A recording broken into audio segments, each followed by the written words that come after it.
কোচবিহারে বিজেপির প্রতিনিধি দলকে ঘিরে বিক্ষোভ। বৃহস্পতিবার দিনহাটায় আক্রান্ত হন বিজেপির মহিলা কর্মী। বিজেপির প্রতিনিধি দলকে বাধা দেওয়ার অভিযোগ তৃণমূলের বিরুদ্ধে। মহিলা তৃণমূল কর্মীদের সঙ্গে মহিলা বিজেপি কর্মীদের রীতিমতো ধস্তাধস্তি। বৃহস্পতিবার দিনহাটায় আক্রান্ত হন বিজেপির মহিলা কর্মী এবং মহিলা তৃণমূল কর্মীদের সঙ্গে মহিলা বিজেপি কর্মীদের রীতিমতো ধস্তাধস্তি বেঁধে যায়। সেই ছবি দেখছেন কলকাতা টিভিতে এক্সক্লুসিভ। সেই ছবি আপনাদের সামনে তুলে ধরছি। দিনহাটায় আক্রান্ত হন বিজেপির মহিলা কর্মী। বিজেপির প্রতিনিধি দলকে বাধা দেওয়ার অভিযোগ তৃণমূলের বিরুদ্ধে। এই অভিযোগ সামনে আসছে। মহিলা তৃণমূল কর্মীদের সঙ্গে মহিলা বিজেপি কর্মীদের ধস্তাধস্তি বেঁধে যায়।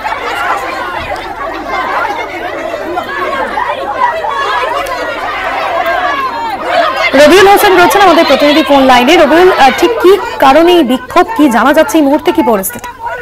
দেখো মাসুদি, তোমাকে জানিয়ে রাখি, গতকাল এই ঘটনার সূত্রপাত গতকাল দিনহাটা 2 নং ব্লকের নাজিরহাট 2 নং গ্রাম পঞ্চায়েতের 4 বিজেপি কর্মীর বাড়িতে কিন্তু আক্রমণের অভিযোগ ওঠে তৃণমূল কংগ্রেসের বিরুদ্ধে।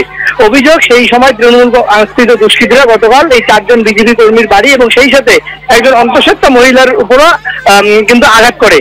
আর তারপরেই আজ কিন্তু কোচবিহার জেলা বিজেপির প্রতিনিধি দল, একটি বিশেষ প্রতিনিধি দল বিধায়কদের সাথে নিয়ে সেই 4 জন বিজেপি কর্মীর বাড়ি তারা পরিদর্শনে আসেন এবং 4র্থ নম্বর বাড়ি, অর্থাৎ যে অন্তঃসত্ত্বা মহিলাকে আঘাতের অভিযোগ উঠেছিল তৃণমূলের বিরুদ্ধে, সেই মহিলার বাড়িতে যখন বিশেষ প্রতিনিধি দল যায়, ঠিক যাওয়ার আগ মুহূর্তে কিন্তু তৃণমূল কংগ্রেসের মহিলা কর্মী সমর্থক এবং গ্রামের সাধারণ মানুষজন, তারা কিন্তু মহিলারা বিশেষ করে তাদের পথ আটকায়।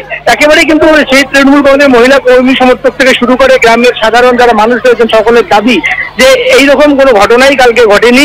সেই মহিলা, অর্থাৎ যে পূর্বী বর্মন কালকে যে আক্রান্ত হয়েছিলেন, তিনি নাটক করছেন এবং তাই তাদের গ্রামে বিজেপির কোনো প্রতিনিধি দলকে ঢুকতে দেবেন না।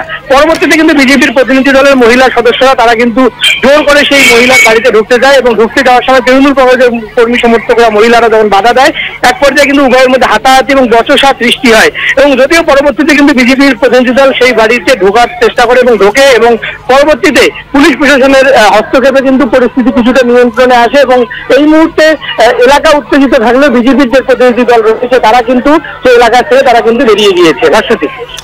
একদমই ধন্যবাদ জানাবো রবিউল হোসেন ছিলেন আমাদের প্রতিনিধি ফোন লাইনে।